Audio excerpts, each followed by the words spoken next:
Welcome, everyone, to another deep dive on the Easy English Flow podcast. Hello, everyone. And just to start things off today, we are going to set a nice, slow, and clear speaking pace. We want to make sure every word is easy to follow for you. Exactly. Nice and easy. So, let's watch our friend Leo go through airport immigration. Pay attention to his answers. Okay, deep breath. Here we go. Next, passport and documents, please.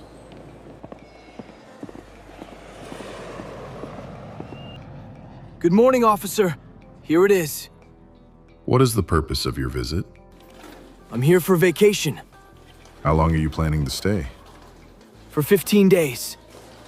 And what do you do for a living? I work in administration Where will you be staying? at the Downtown Plaza Hotel. Welcome to the United States. Enjoy your stay. Thank you very much. So I want you to picture this. You've been flying for 12 straight hours. Oh, wow. That is a long flight. Right. Your neck hurts. The bright fluorescent lights in the airport are, well, they are just glaring in your eyes. Yeah, you are totally exhausted. Exactly. And the straps of your heavy bags are cutting into your shoulders. You have been waiting in this massive line for, 45 minutes. Sounds miserable. It really is. And finally, you step up to the counter. You are staring through a thick glass window at an unsmiling officer who holds your passport and basically your entire vacation right in their hands. Yeah, it is arguably the most universally stressful moment of international travel Oh, absolutely. because you are in a completely new environment. You're exhausted, like you said, Right. and to make the situation even more complicated, you're probably speaking a second language. Right. So the pressure to understand and, to be understood is immense. I will admit a personal vulnerability right now. My natural instinct when I finally step up to that immigration counter is to be super friendly. Really? Super friendly. I want to smile brightly. I want to ask the officer how their day is going, and well, I just want to talk a lot. I see. I guess I just want to make them like me. But based on the real life situations we are analyzing today, that friendly instinct is actually a terrible idea. It is a terrible idea. I mean, it really is. And it causes so many problems for travelers. Yeah. So today, our mission is to hack the most stressful part of travel, which is airport immigration. We want to help you, the listener, pass through the border safely, easily, and with zero stress. That is a great mission. And we are going to do this by looking at a perfect real-life case study. It is about a traveler named Leo who is arriving in the United States. Now, Leo's story is perfect because, honestly, he did everything right. He really did. But to understand why he was so successful, we first need to hear what a successful interaction actually sounds like. Right, we need an example. Yeah, so let's play this out naturally. I will be Leo, the traveler, Okay. and you be the intimidating immigration officer. Oh, I can definitely play the intimidating officer. Perfect. So let's go through the questions one by one. All right, let's set the scene. You step up to my counter. I look at you. Next, passport and documents, please. Good morning, officer. Here it is. Okay, let's pause right there. That was quick. Yeah, but notice what Leo did not do. He did not say, "Good morning, how are you today?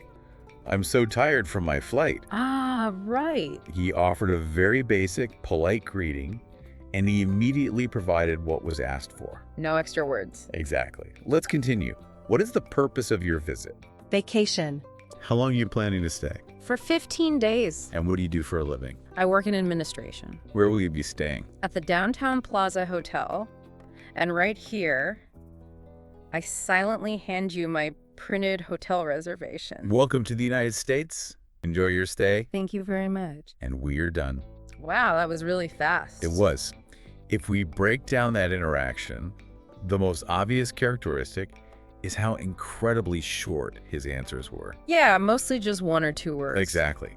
Most travelers make this process so much harder by doing the exact opposite. They fall into the trap of oversharing. Okay, let's make sure that word is clear for our listeners. Oversharing. Yes. Over means too much, and sharing is giving information. So oversharing means giving too much information. Right. It means sharing personal details that nobody actually asked for. But I have to ask, why is oversharing bad? In my mind, if I give a lot of details, it proves I'm telling the truth. It shows I have nothing to hide. That is a very logical assumption. But it ignores the reality of the officer's job. How so? Well, immigration officers process hundreds of people every single shift. Their brains are trained to look for patterns. Okay, patterns.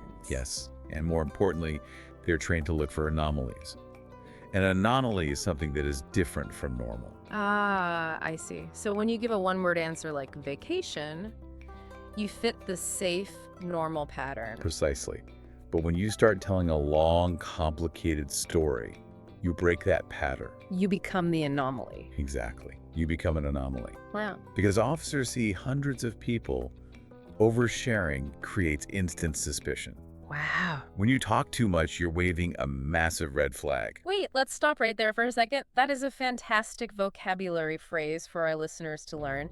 You just used the idiom red flag. Yes, a red flag. So for you listening at home, a red flag is a warning sign. Right. Think about watching a sports game. If a referee throws a red flag onto the field, it means stop. Something is wrong. A rule was broken. That is a great visual. Yeah. And in conversational English, when we say a situation is a red flag, it means it is a warning sign of danger, or it is a major reason to be suspicious. That is the perfect definition. Yeah. So talking too much at immigration is a major red flag for the officer. Because it breaks the pattern. Yes. They immediately think to themselves, why is this person working so hard to convince me? Why are they giving me so many details? What are they hiding? So in the officer's mind, a long, winding story sounds exactly like a made-up fake story. Exactly. You know, it reminds me of a student in a classroom. Oh, how so? Well, imagine a teacher asks a student, "Where's your homework?" If the student simply says, "I forgot it at home," the teacher might be a little annoyed, right? Good. But they believe the student. It is a simple, direct answer. Right, it's a normal pattern. Yeah. But imagine the student says, "I forgot my homework at home because my dog was feeling sick, and then the power went out in my house, and then my little brother hid my backpack, and then the bus was late."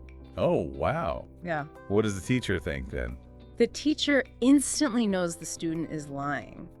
The long string of excuses is the red flag. It is the exact same dynamic at the border. If the officer asks the purpose of your visit, and you say, well, my sister's having a baby and I really want to see her, and maybe we will go to the beach if the weather is nice, and I might look at a university. You're giving them too many details. Exactly. You are creating confusion, which could easily lead to accidental mistakes in how they understand you. That makes total sense. Keeping it to one word, like vacation, prevents those accidents. Right. The officer's not your friend looking for a nice conversation. Right. They are conducting a legal interview. So we have established that keeping your answers very short stops you from accidentally looking suspicious. Yes. But I have to say, that rule feels really hard to follow when the officer asks a complicated question. That is true. Speaking of which, let's look at the employment question from our role play earlier. Ah, yes. The question, what do you do for a living? This is a critical moment. Many travelers think the officer is just making friendly small talk to pass the time. I always thought that. Most people do. But they are not making small talk. This is a strict security check. Wait, really? Asking about my job is a security check.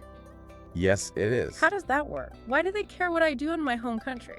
They care because they are looking for something called strong ties. Strong ties. Yes. The phrase strong ties means you have important responsibilities waiting for you in your home country. Okay, like what? Having a stable job, owning a house, or having a family are all strong ties. Yeah.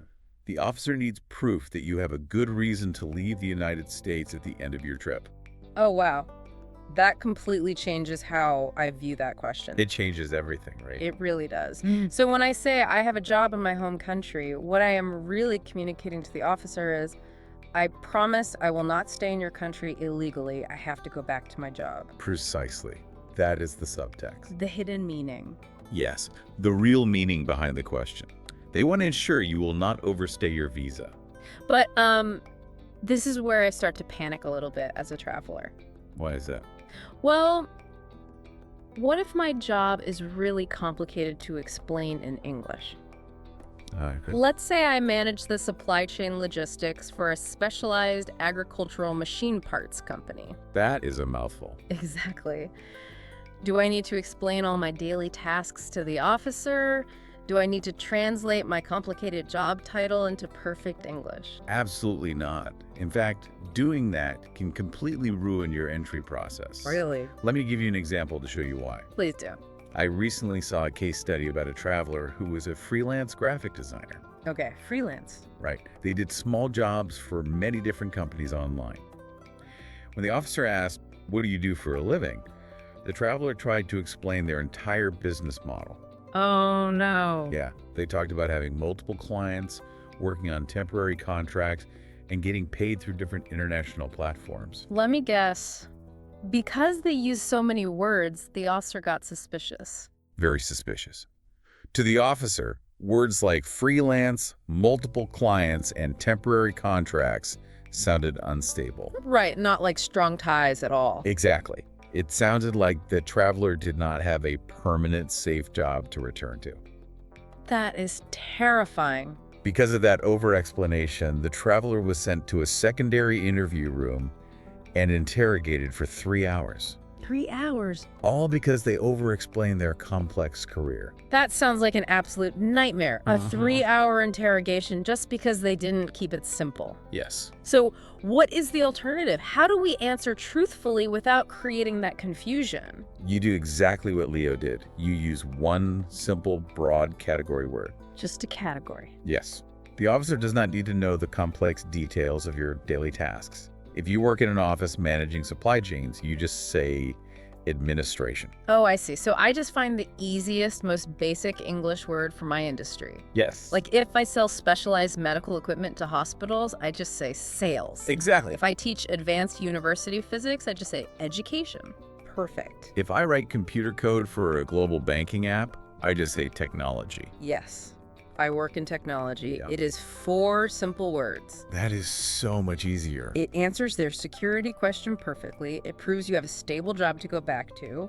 And it avoids all those dangerous red flags of oversharing. I love that. It takes so much pressure off the English learner. You don't need a dictionary to explain your life. You just need one category word. Exactly. Okay, so speaking clearly and shortly is half the battle.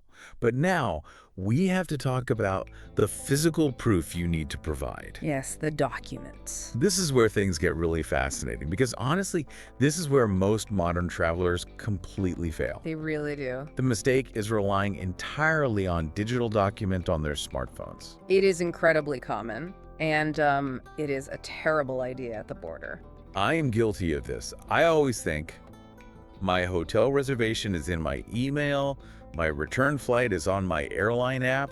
I am a modern, paperless traveler. I am ready. But Leo did not do that.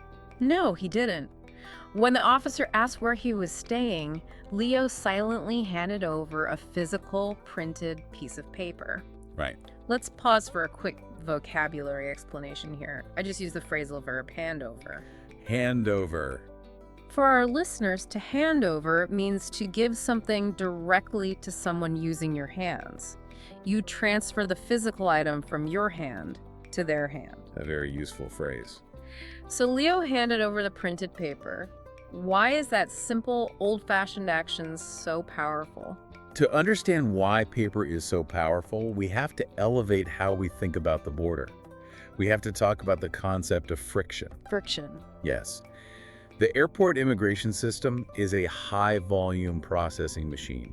It is designed to move thousands of people as quickly as possible. Makes sense. Friction is anything that slows that machine down, and your smartphone is a massive source of friction. Because phones introduce variables. Exactly. And for our learners, a variable is something that can change or go wrong unexpectedly.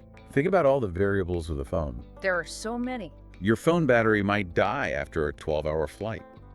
Airport Wi-Fi is notoriously bad, so you get that spinning loading wheel on your screen while you try to open your email. I hate that spinning wheel. Or the phone screen might have a glare from the bright airport lights, making it impossible for the officer's scanner to read the barcode. And what about human error? Oh, that is a big one. Nervous travelers suddenly forget the passwords to unlock their phones. You are standing there, the line behind you is huge, the officer is staring at you, and suddenly your brain completely freezes. You cannot remember how to open your travel app. Exactly, you are creating friction. But a physical, printed piece of paper is a zero-variable medium. A zero-variable medium. I love that description. It is completely reliable. It never runs out of battery. It never needs a Wi-Fi password. It does not have an app that crashes. It just works. When Leo handed over that printed reservation, he instantly proved two things. First, he proved he was highly organized. And second, he showed immense respect for the busy officer's time. That respect goes a long way. It really does. The officer did not have to watch Leo struggle with his phone for 3 minutes.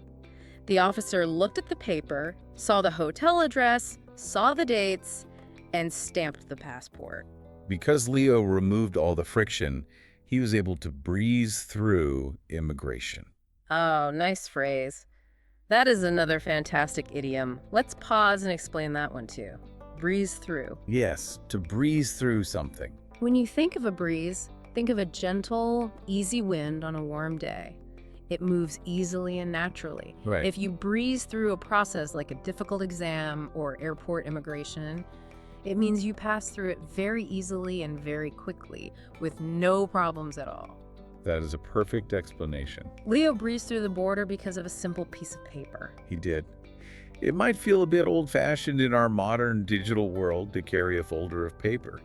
But at the border, reliability beats technology every single time. So what does this all mean for you, the listener, the next time you travel?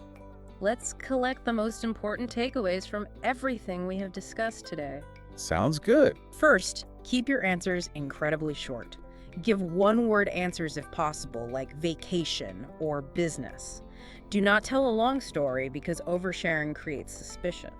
Second, understand the psychology behind the questions. Yes, the strong ties. When they ask about your career, they are not making small talk. They are running a security check. They want to know you will go home. Use a simple, broad category word like administration or sales. Do not try to explain complex daily tasks. And third, the ultimate pro tip. Elevate your travel game by using a zero-variable medium. The paper. Print your hotel reservations and return flights on physical paper. Keep them in a folder, ready to hand over. Those 3 simple habits will completely transform your experience at the border. You will stop being a suspicious anomaly and you will become a prepared, safe traveler. Before we finish today, I want to leave you with one final thought to mull over, something that builds on everything we just talked about. What is that? The next time you travel and you are standing in that stressful line, I want you to change how you look at the immigration officer. Do not view them as a scary interrogator who wants to trick you or trap you. That is a very stressful and unhelpful mindset to carry with you. Instead, look at them as an exhausted worker. They have been sitting in a hard chair for 8 hours. Probably dealing with a lot of frustration. Exactly. They have spoken to hundreds of people that day, many of whom were confused, unorganized, or telling long, complicated stories. That sounds exhausting. They are just tired people trying to do a difficult job. If you use printed paper and give short, clear answers, you make their job easy. And if you make their job easy, they will make your entry into the country easy too. Exactly. It is a system built on mutual respect. That is exactly the right perspective. Yeah. Empathy and preparation are your best tools. That brings us to the end of today's deep dive. We really hope this gives you confidence and peace of mind for your next international trip. We do. If you found this information helpful, please take a second right now to like and subscribe to the show. It really supports what we do and helps us make more content for you. Yes, please do. And We have a fun challenge for you today. If you are a dedicated learner and you watch this entire deep dive until the very end, go down to the comments right now and type the exact secret phrase, travel champion. We love seeing who makes it to the end. Top travel champion in the comments below. Safe travels, everyone. Remember to keep it short, keep it simple, and always print it out.